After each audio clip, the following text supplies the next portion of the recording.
Hello everyone, welcome back. We've got a brand new story to share with you. So let's begin. My name is Nathan. I'd been married to Savannah for 19 years when I got the call that she'd been admitted to the hospital with injuries. And in the span of reading the police report, I went from terrified husband rushing to her side to a devastated man realizing that my marriage had been a lie for longer than I'd wanted to admit. Our 19-year-old marriage had started with genuine love and partnership, but had deteriorated over time into something hollow and distant that I'd been too busy or too conflict-averse to properly address until her choices forced me to confront reality. We met in our early 20s. I was 25 and she was 22, both living in Minneapolis and working entry-level positions in our respective fields. I was starting in manufacturing operations for a company that produces plastic parts for top car brands in the USA. She was working as a dental hygienist. We'd met through mutual friends and clicked immediately and started dating seriously within months. The early relationship had been good. It was like we were made for each other. We'd shared values about family and career and had similar goals about building a stable life together. We got married after dating for 2 years. It was a small wedding with family and close friends. To spice things up, we had our honeymoon in the Caribbean, came back, and settled into married life in a 2-bedroom apartment in the suburbs. Our first son, Dylan, was born a year later, a beautiful, healthy baby who changed everything about our lives. Savannah stopped working to stay home with him. I took on more responsibility at work to compensate for the lost income. Our second son, Caleb, arrived 2 years later. Savannah continued staying home, now managing 2 young children, while I advanced in my career. By the time both boys were school age, I'd moved into a top management position at this manufacturing company. The position came with significant responsibility, high stress, constant deadlines, last-minute business trips to different production facilities and client factories. There were late-night calls about production issues or quality concerns. It was the kind of demanding position that consumes your time and energy. I sincerely believed that providing financially meant being a good husband and father, and that if my family had everything they needed materially, I was doing my job successfully. Savannah saw things differently. She repeatedly told me I was absent from our sons' lives, that she attended all the school meetings alone, she handled medical emergencies and helped with homework, and managed their entire childhood essentially as a single parent. She would say she felt like she had a roommate who paid bills rather than a husband and partner, adding that my financial contributions didn't make up for my physical and emotional absence. Our arguments about this became cyclical and exhausting. The same fight over and over. She complains about my absence and my defending the necessity of my work, and neither of us really hears what the other is saying. Initially, I'd feel guilty whenever she brought it up. I would promise to be home more, to prioritize family over work. I would follow through for a week or 2 before work demands pulled me back into the old patterns. Over time, the guilt transformed into resentment. I'd think about how I was killing myself at work for this family, how my stress and exhaustion were in service of giving them a good life, and how she didn't appreciate the sacrifices I was making. The arguments continued for years, with the same patterns, the same accusations, and the same defenses. We were stuck in this loop of her complaining and me resenting, and neither of us finding any resolution. Eventually, I stopped arguing back by avoiding fights. I would let Savannah say what she needed to say without defending myself or promising to change. I would just sit there silently until she was done talking. I rationalized this as avoiding conflict and choosing peace over pointless arguments that never changed anything. But really, I was checking out and disengaging emotionally from my marriage because engaging was too exhausting and too painful. After I stopped arguing back, Savannah began withdrawing emotionally. The complaints decreased, but so did everything else. The warmth between us cooled. The partnership we'd once had dissolved into coexistence. She stopped showing much affection. She would be polite but distant.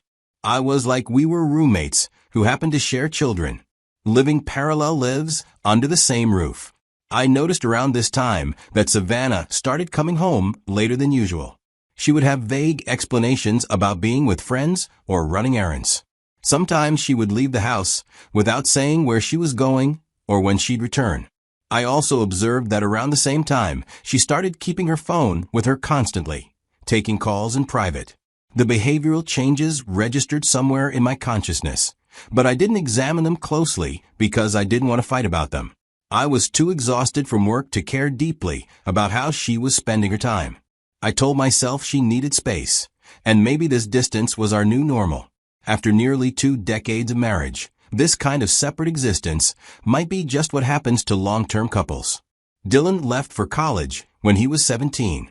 He had gotten into a good engineering program at the University of Wisconsin.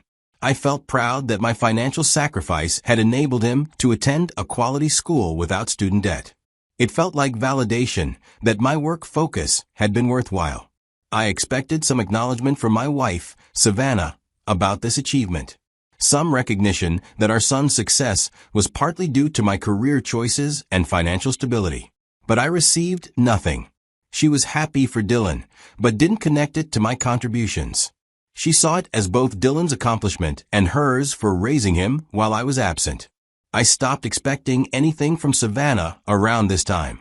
No affection, no intimacy, and no partnership beyond caring about our other child and household management. We slept in the same bed, but existed in separate emotional worlds. We would go days barely speaking beyond necessary exchanges. The marriage was dead in all but legal status. I didn't know during this period that Savannah was seeing another man. I had no idea that the late nights, vague excuses, and emotional withdrawal were masking an affair. I thought we'd evolved into one of those couples who stayed together for convenience and children rather than love. The truth came out in the most devastating way possible. I was at work one Tuesday afternoon when my assistant came to my office looking concerned. She said there was a call from the hospital, and it was urgent. My heart dropped immediately. I couldn't initially pinpoint who I was worried about because the details weren't given. I worried there might have been an accident at school or some medical emergency. When I grabbed the phone from my assistant, the hospital representative on the line said Savannah had been admitted, and I should come immediately because she'd been injured but was stable. Panic overwhelmed everything else. I didn't ask any further questions. I just grabbed my jacket and ran to my car. For those 20 minutes I was driving to the hospital, instinctive love resurfaced. Fear for Savannah's well-being and desperate hope that whatever had happened wasn't too serious. I arrived at the emergency department, gave Savannah's name at the desk, and was directed to her room. As I walked in, she was lying on the bed. Her face was bruised and swollen. She had visible injuries on her arms.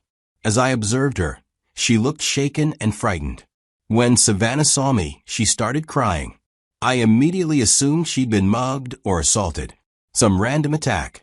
I felt this protective anger rising as I wanted to know who'd done this, so I didn't even know what. I just felt that instinct to protect her from whoever had hurt her. I started asking what happened. Who did this? Whether she was okay beyond the visible injuries. A police officer entered the room before Savannah could answer. He said he needed to speak with me outside. I followed him to the hallway, confused. After confirming that Savannah is my wife, he handed me a police report and started explaining the circumstances of Savannah's injuries. She hadn't been attacked randomly. She'd been beaten by a man she was having an affair with. They'd gotten into an argument at his apartment, and he became violent. She'd fled, and someone had called 911 when they'd seen her injured on the street.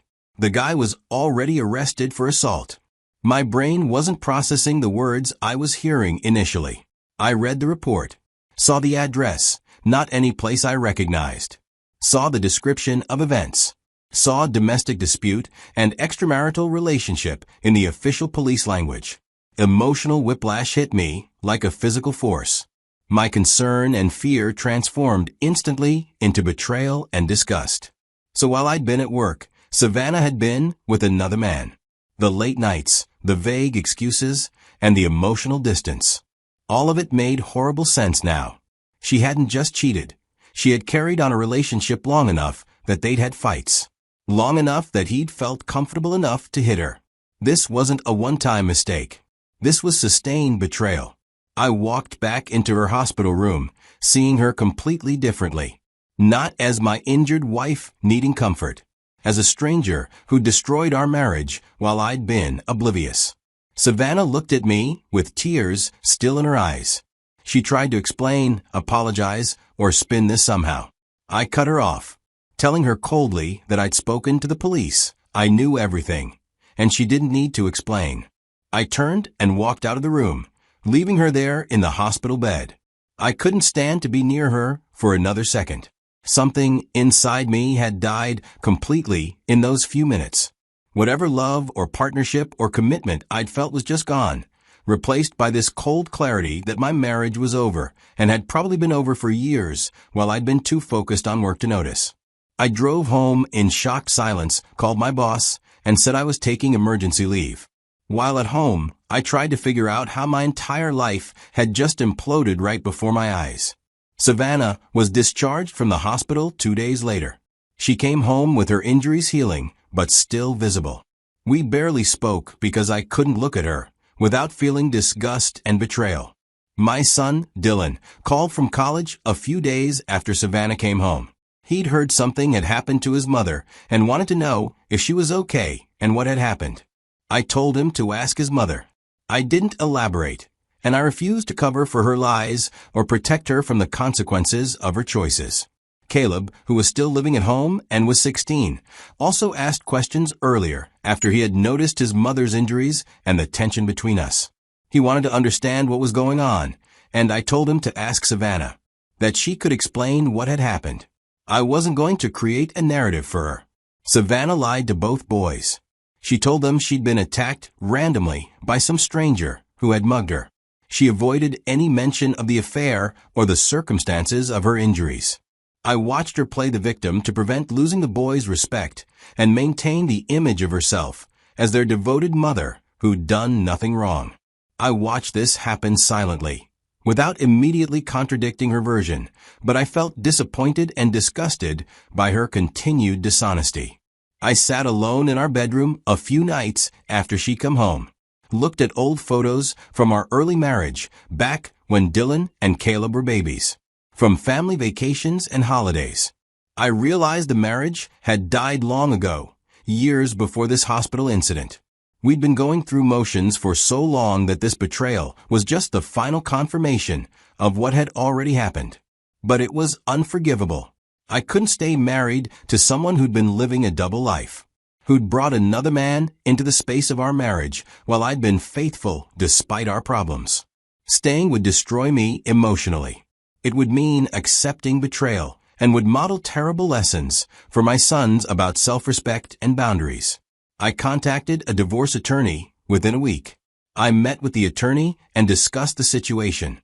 He goes into details as he explained my options and likely outcomes.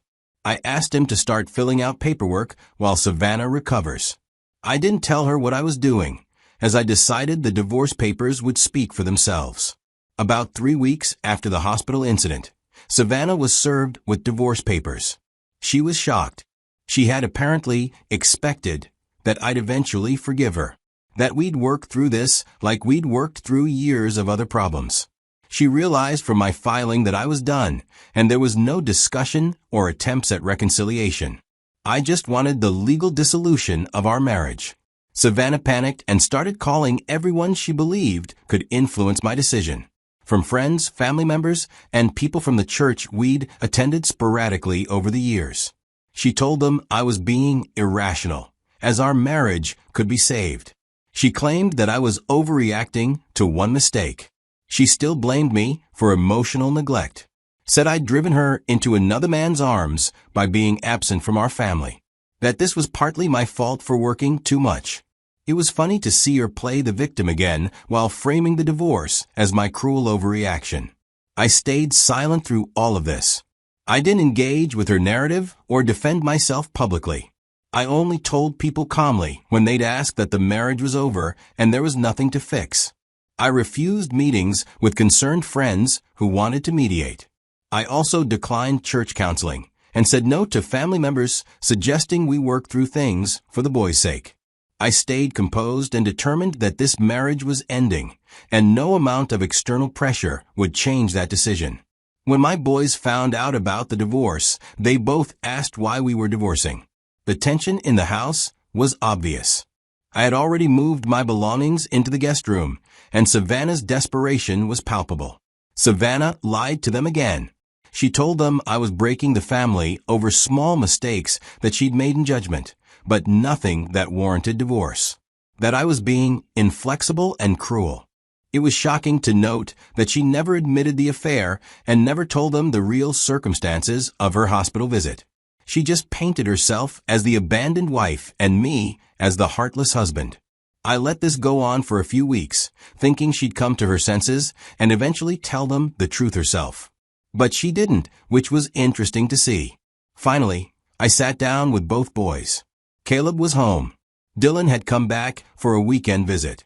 I showed them the police report from Savannah's hospital admission, explained the timeline as factually as I could, said their mother had been in a relationship with another man for an extended period, that her injuries had come from a fight with him, not from a random attack, that I was divorcing her because of this betrayal, not because of small mistakes or inflexibility.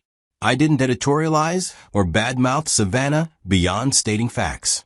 I just gave them the truth they deserved. Their reactions were immediate and intense. Anger, disappointment, and feeling betrayed themselves by the lies they'd been told. Dylan was especially furious. He was older and understood the implications of what had happened more fully. He understood that Savannah had been lying to protect herself while letting them believe their father was the villain. Caleb was more hurt than angry. He felt confused and sad about what this meant for our family. But both of them sided with me. They could see who'd been honest and who'd been lying. They could see that I was making a difficult choice, but the right one given the circumstances. The divorce proceedings moved forward. Because both boys were older teenagers, their preferences about custody mattered significantly in Minnesota law. They both chose to live with me. Dylan would return to college, but would come home to my residence during breaks. Caleb would stay with me full-time and see Savannah on a visitation schedule. Evidence of Savannah's infidelity affected her credibility in court. She couldn't maintain the victim narrative when confronted with police reports and my attorney's questioning. I was awarded primary custody. The boys would stay with me. Savannah would have visitation rights, but not primary residence. Savannah received minimal spousal support. The relatively short duration of spousal support in Minnesota law, plus evidence of her affair, limited her claims. She'd get some temporary support to transition, but nothing long-term. She'd have to find work and have to support herself after years of being supported by my income. Some of Savannah's family and friends quietly blamed her as the truth came out. Her sister, whom I'd always gotten along with well, called me to apologize for initially believing Savannah's version of events. Said she understood now why I was divorcing and didn't blame me. Some other people we know still pitied her. They would talk about how I'd driven her away by being absent and make excuses about loneliness and emotional neglect that make people do desperate things. I felt heartbreak, but also relief as the divorce was finalized. Heartbreak for the years invested, for the family we'd built that was now broken, and for the future we'd planned that would never happen. But I was relieved to be finally free. I didn't have to live with someone who'd betrayed me. I realized through therapy, I'd started seeing a counselor shortly after filing for divorce, that I deserved better than what I'd accepted for years, that I'd let my marriage die through inattention and conflict avoidance. That Savannah's affair wasn't my fault, but I'd contributed to the distance between us by choosing work over family consistently. I also realized that her choices were hers, that no amount of emotional neglect justified betrayal, that she could have communicated more clearly or asked for a divorce if she was unhappy with our situation.